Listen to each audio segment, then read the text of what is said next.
Hi guys, Collar here, bringing you a dual commentary with Diggity, and this is the winners matchup in OSL Group E between Jangbi and C Shield. And I have to say, after two exciting games on Huarengdo, we have here the two winners, C here in orange spawning at the 7 o'clock position, and Jangbi spawning in red at the 5 o'clock position. This map is Andromeda, which is more of a classic map of present day. I mean, it's more of a sort of conventional map. It's very macro heavy. There's a natural expansion without Vespian gas inside your base, and on the ramp below it there is another natural expansion with gas. So I'll be expecting both players to be going for much more macro openings and more conventional, perhaps fast expansion openings than on the last two games. And in this kind of game, I feel like the advantage maybe go a little bit towards C. On this map though, it seems relatively balanced right now, but I'd say it's a little bit imbalanced towards Terran, perhaps because tanks can siege the bases from the mineral-only base inside of the enemy base from below the ledge. But at this point, I'd say both players have a really good. I'd say both pretty even right now. Yeah, what would you say about just the general map and how do you think the players will do, Diggity? I definitely think this is kind of like Loki 2. It reminds me a lot of that, where you have that protected expansion, you have the natural That's expansion. a really good comparison. Yeah, but it's like that's kind of the replacement. They keep setting in. I almost feel like every single MSL, OSL, what they'll try to do is they'll try to get different maps that represent different things. Like the map that represents the disadvantage, I guess, or heavy advantage one direction. Then they have like the heavy macro map, the heavy micro map, and then the random creative map. Like they had Persona 2 seasons ago. This time, and then they had Troy, and now I kind of feel like that's Huarengdo with that missing gas. Looks like he's going to open up with that standard pseudo factory build. Doesn't look like he's sealing himself in, which might lead me to think that he might be thinking about doing a quick factory push. In the meantime, it looks like Jangbi's putting down his gas pretty quickly here, so he's going to be doing standard quick to Dragoon push. But yeah, see, as you can see, getting that gas really early before he even has that barracks done. So yeah, obviously going to go to factory very quickly. He can do that a little bit more reliably because this is a 4-person map. So that's actually another combination on this, is because it's a 4-player map, because there's a lot of easily holdable expansions. I think it opens up a lot of possibilities for a lot of creative play. And I'm actually kind of curious to see this particular matchup, because C is is an excellent macro player, and Jangbi is a fantastic macro player. He's very good with big unit sets. I'm really excited to see him go up specifically against C, who's really good. And as you can see, yeah, getting that factory straight off, he has not sealed his front door, which leads me to believe that he is going to try to go for a 2-factory push here, and we'll see. And this is the worst situation for Jangbi in that situation, because he scouted the complete wrong direction. He went for a counterclockwise scout instead of the clockwise scout, and C still might be able to seal his front door actually with this initial marine with that probe scout. We'll see if Jangbi can actually react to this in time. Yeah, C actually still hasn't sent a scout out yet, so I guess he's fairly confident in the safety of his build, which he really should be, because that is a very safe build he's starting off with. Looks like range being upgraded at the cybernetics core, and yeah, I have to say, Jangbi has shown though the ability to innovate and to go for very creative plays. I do remember I was rooting for him against Cal at the last MSL, the semifinals, the group of 4, because he's quite capable of creative play, just like in the last game where we saw that proximity robotics facility. I do think Jangbi could be going for something different here also, not necessarily a completely macro game, although I agree with you that his big unit controls here is quite good. And it looks like a little bit poor micro by Jangbi here, allowing the SCV into his base, and C is going to have quite an eyeful here of his entire base. There is that hidden pylon. I don't know if it's hidden, but it's sort of at a strange position inside of Jangbi's base in the lower left.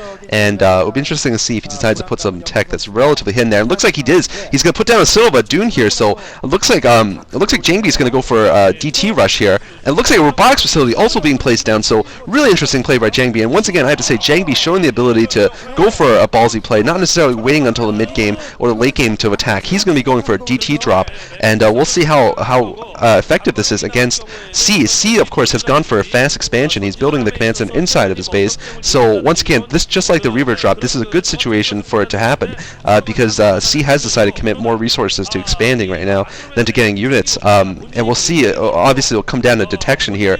We'll see whether C decides to put up a engineering bay in time here, and I do think this is going to probably occur at the same time the Reaver drop occurred last game against Zels.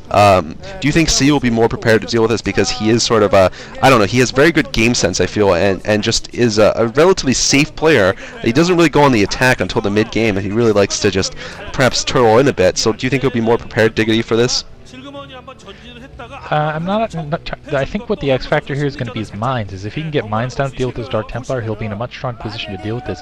But my guess is because he went for that fast expanding fact, he's going to go for siege. As you see, getting that second factory down now. What surprises me is that he didn't seal his front doors. I know this is a 4-player map and you don't have to rely on things as much. I do think he does have an excellent game sense. He is getting that engineering bay down now, simply because he's not feeling he hasn't felt any pressure really from Jangbi up to this point. It looks like he's sending some Marines out. He did in fact upgrade siege. Now the question is he going to have detection? Is he going to have enough units on the ground? And this is when you're when you're a protoss player and you're going up against G's, that's really what you want to see. You want to see that fast expand. So basically, you can kind of move around the map and make sure that right, and expand at the same time. You end up economically behind, but at least you can go back and forth. You can keep your Terran opponent on his toes.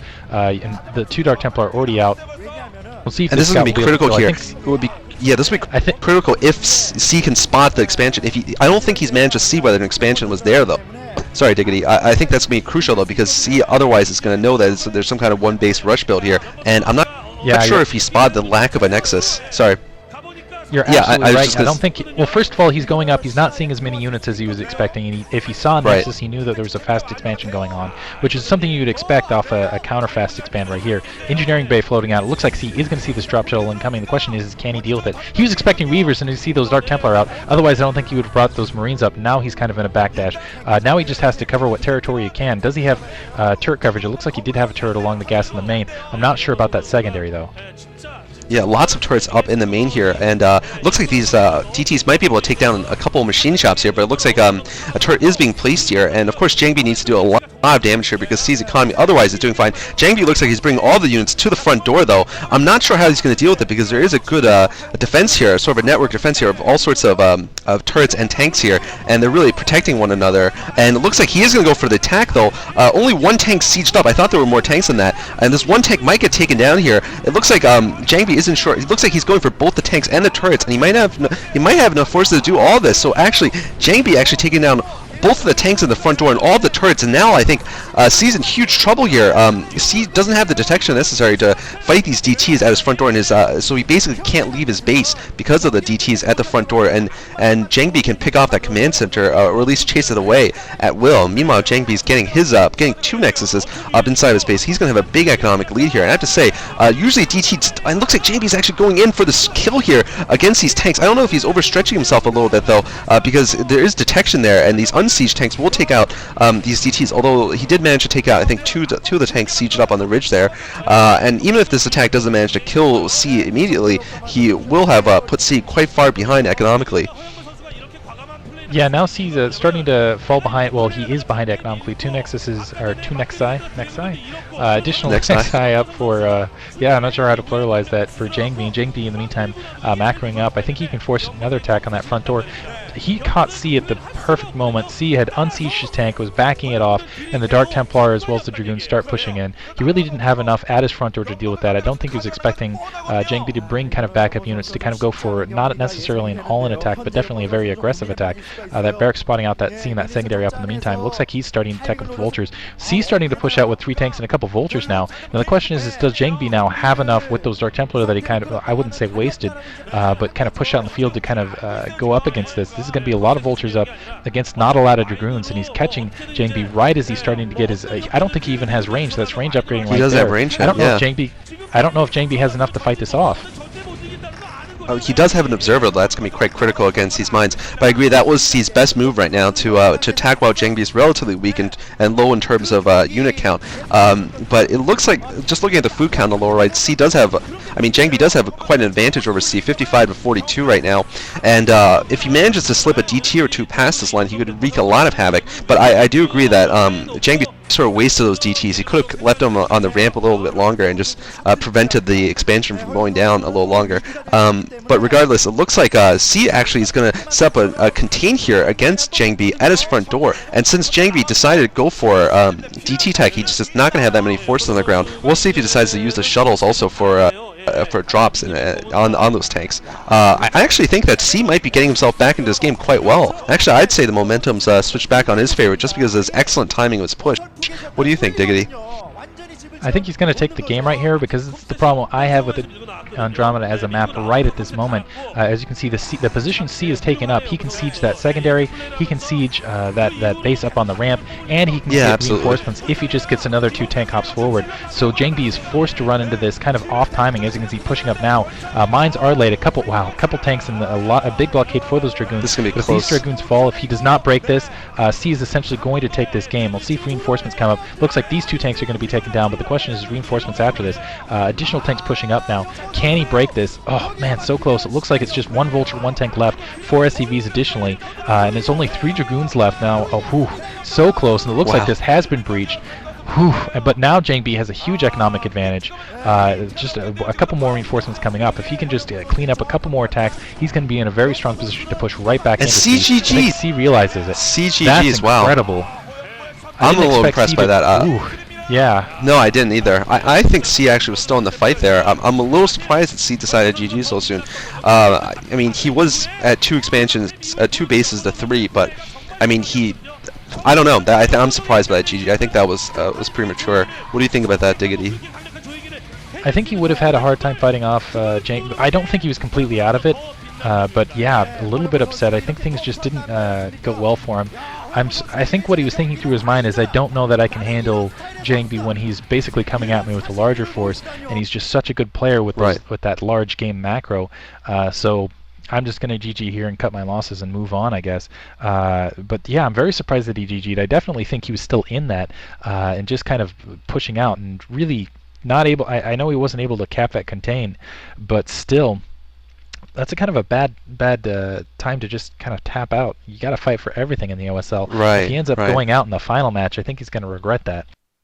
Yeah, I mean, as a Terran player, he wasn't that far behind in terms of resources. He would certainly do well with the just the starting 3 bases he had still in the lower left. And yeah, I totally agree with you, Diggity. He might have been scared of the macro play from Jangbi, but at the same time, he's going to be up against the winner from Zelos and Daezang. And if it's Zelos, it's going to be a very long and difficult TVT match. And if it's Daezang, perhaps he's confident he can beat Daezang. But if Zelos wins the next game, then C could be facing a very difficult Terran player. And I'm very surprised. I mean, could this be the sort of the curse of C when he plays in individual leagues, that he tends to choke or make bad decisions? I think that might be the case. I do think he would have been hard pressed in the last game simply because he only had 2 factories down. He's going up, I think, against 6 gateways, but nevertheless, I still can't believe. I mean, at least fight it out till he's pushing on your base or something like that, man. Anyway, I hope you guys enjoy that. We're going to move on to the next game. Once again, Nada wouldn't have done that. Yeah, Nada wouldn't. Thanks for listening. A hardcore warrior. No. Later. Good game, guys.